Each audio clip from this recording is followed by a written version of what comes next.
అమ్మా ఈరోజు ఏం కథ చెప్తా? ఈరోజు దోబి, కుక్క ఇంకా గాడిద కథ చెప్పుకుందామా? ఓకే.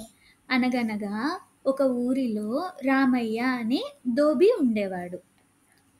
దోబి అంటే ఏంటి? దోబి అంటే వాషర్ మ్యాన్, బట్టలు ఉతికే అతను. అతనికి గాడిద ఇంకా కుక్క ఉండేవి. కుక్కేమో ఇంటికి కాపలా ఉండేది. గాడిదేమో బట్టలు మూట మోస్తూ చెరువు దాకా వచ్చి హెల్ప్ చేస్తుంది. కుక్క తక్కువ పనే కదా, ఇంటికే కాపలా కాస్తుందని కొంచెం ఫుడ్డే పెట్టేవాడు. గాడిద ఎక్కువ పని చేస్తుందని ఎక్కువ ఫుడ్ పెట్టేవాడు. ఇది కుక్క మనసులో పెట్టుకునేదన్నమాట. బాధపడుతూ ఉండేది. ఎందుకు నా యజమాని నన్ను చూసుకోవట్లేదే, బాగా చూసుకోవట్లేదని బాధపడుతూ ఉండేది.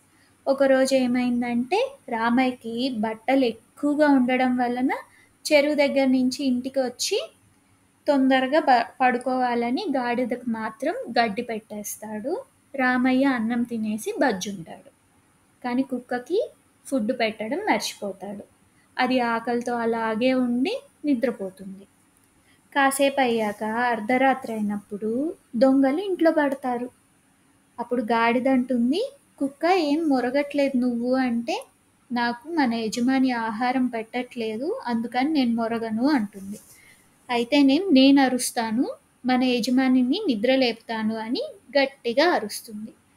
రామయ్య అప్పటికే బాగా అలసిపోయి నిద్రపోతుంటాడా, తన నిద్ర డిస్టర్బ్ చేసిందని గాడిదని కర్రతో కొడతాడు.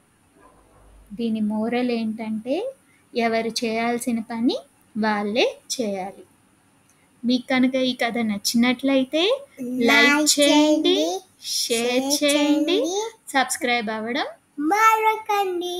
ప్రేమతో మీ ఆశ. ఇంకా రిదా. Thank you. బాయ్.